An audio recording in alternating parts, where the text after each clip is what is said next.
Da-da-da. Boop, boop, Da-da-da. boop, boop, Da-da-da. da-da-da. Welcome It's to your your English revision PT, So this week we are moving on to Macbeth. which naturally means our first session is on Macduff. Mrs. Palmer, you mean Macbuff? Miss Thomas, I didn't realise that's why we were doing this. Yeah, I plead the fifth. Today's focus will be on the key themes of leadership and gender and masculinity. And we will be looking at the key scenes of Act 2, Scene 3, Act 4, Scene 3, and Act 5, Scene 8. The question is, who is Macduff? Well, Macduff is the Thane of Fife. Who had a wife? He's a devoted soldier to the rightful king of Scotland. He juxtaposes Macbeth's tragic hero. He is moral and believes in the divine right of kings. He is prophesied as the downfall of Macbeth. Beware Macduff. Who will do the cheesy quote this week? I volunteer as tribute. Go for it. By the pricking of our thumbs, something awesome this way comes! Yeah. Right, on to analysis. Okay, so let's jump straight in with Macduff's links to AO3. Primarily, what we must remember about Macduff is that his role within the play is to restore the natural order of kingship. He reflects, more than most characters, the thoughts of the audience at the time, the belief in the divine right of kings. So Macbeth, who obtains his kingship unnaturally, throws Scotland into this state of decline, and it is Macduff who essentially is on a path and on a journey to restore the divine right of kings. He is the one who goes to get Malcolm from England. He is the one who risks actually his family's safety and well-being in order to restore the true king. His moral character is a complete contrast to Macbeth. So while we have Banquo as a character who his archetype is a foil character, Macduff is just the complete contrast. So he's not a foil character, but he is his moral contrast. Although the witches can't be trusted, those final prophecies are accurate. Macduff is prophesied to bring about an end to Macbeth's tyranny, which he absolutely does. So he really feeds into the supernatural theme as well. One of my favourite things about Macduff is his link to the theme of gender and masculinity. There is a lot of what we would call now toxic masculinity in the play, this idea of masculinity being equated with violence and rash decisions and blind bravery. And what Macduff is an anti to that, in the sense that he is quite logical, focused. He is brave, and it's not that he's without his violence. He does indeed chop Macbeth's head off in the end, but what we have here is a character who isn't afraid to pause and to consider, which is something that Macbeth doesn't do, and certainly not when he is in the clutches of Lady Macbeth. So Lady Macbeth and Macbeth represent corruption of unchecked ambition.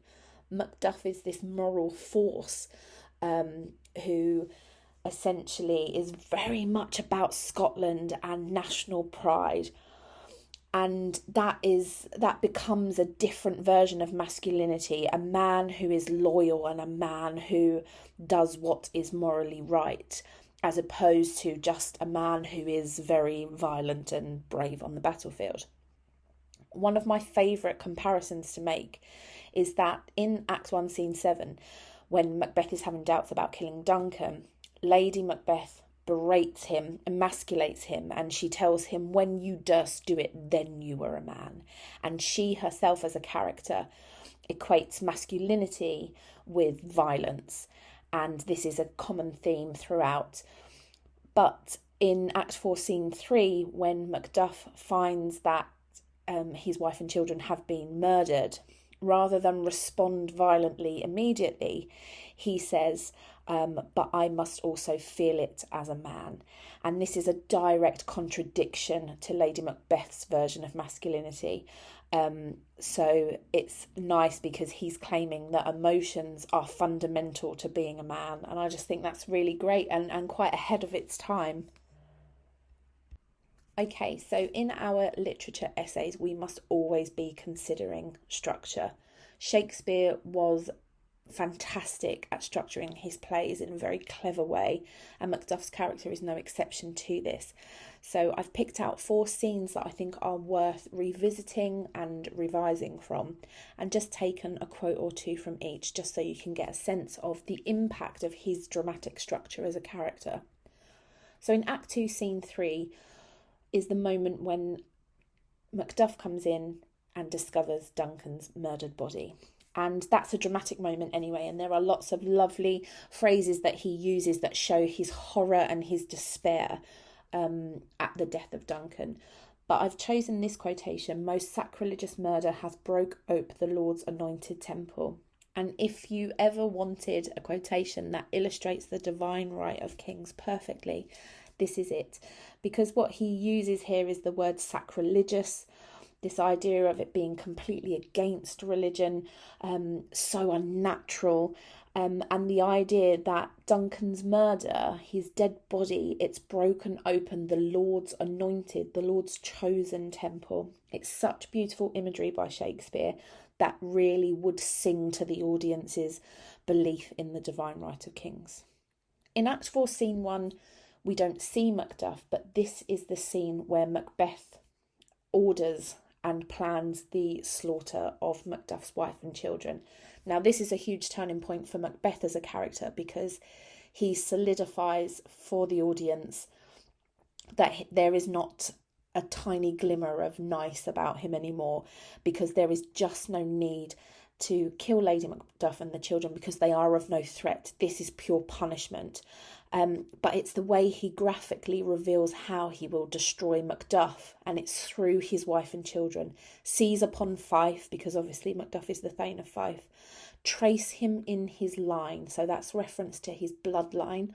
And it's just such a cold way of describing it, and this again completely juxtaposes the warmth and the real manliness of Macduff.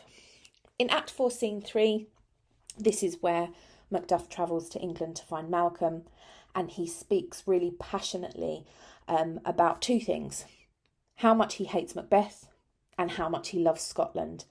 And he personifies Scotland, Shakespeare, in this moment. And one of the quotes from Macduff is "Bleed, bleed, poor country," because he just is in absolute despair about the future of Scotland. The fact that he travels to England in the first place is such bravery. His wife isn't best pleased about this, by the way, but can you blame her? He leaves her in a tyrannical Scotland to go and get Malcolm. But that shows you how much he values restoring the true and right king, and how much he loves Scotland. The final scene is just superb. I would watch a few versions of this. I would read through it again, because that moment where he shouts, "Turn, hellhound," when he sees Macbeth is such a dramatic moment. And for us as the audience, who we know so much that Macbeth doesn't, knowing that Macduff gets this moment is awesome. We really love it. His battle is violent. He doesn't hold back at all. But it does mirror, lovely and cyclically, if that even is a word, the bloody start of the play. So at the start, where Macbeth is being commended by Duncan for defeating the Norwegian invaders, and they talk about him unseaming him from the nave to the chaps, and he's a traitor and all of these things. And actually what we then have is that Macduff does the same to Macbeth, because Macbeth is a traitor. So we have this lovely circular structure in the play. But the moment that is so tense for us is when Macbeth, at his most arrogant, says that he bears a charmed life and essentially can't be killed by Macduff, because he can't be killed by anybody of woman born. And Macduff reveals, "Despair thy charm. Macduff was from his mother's womb untimely ripped." And we realise in that moment that he can in fact kill Macbeth, and he does. So truly Macduff and his dramatic structure is that he brings the divine right of kings belief to reality, right in front of the audience's eyes. Miss Thomas, what have we learnt? Macduff represents positive masculinity. He restores the natural order of Scotland. That's amazing. He juxtaposes Macbeth's tragic hero arc with his own morality. Macduff's devotion to Scotland makes him an honourable leader. And he plays a role in the cyclical nature of the play. The circle of life. Da, da, da, da, da. Now it's time to work out what you can remember. Repeat after me, Mrs. Palmer. Okay. I will take my my 5 minutes revision break. Fine, take that break and then head on over to TikTok where you will find the workout for this session. And for the love of Macbeth, subscribe to our channel. Subscribe, Scotland. See you next time. Bye.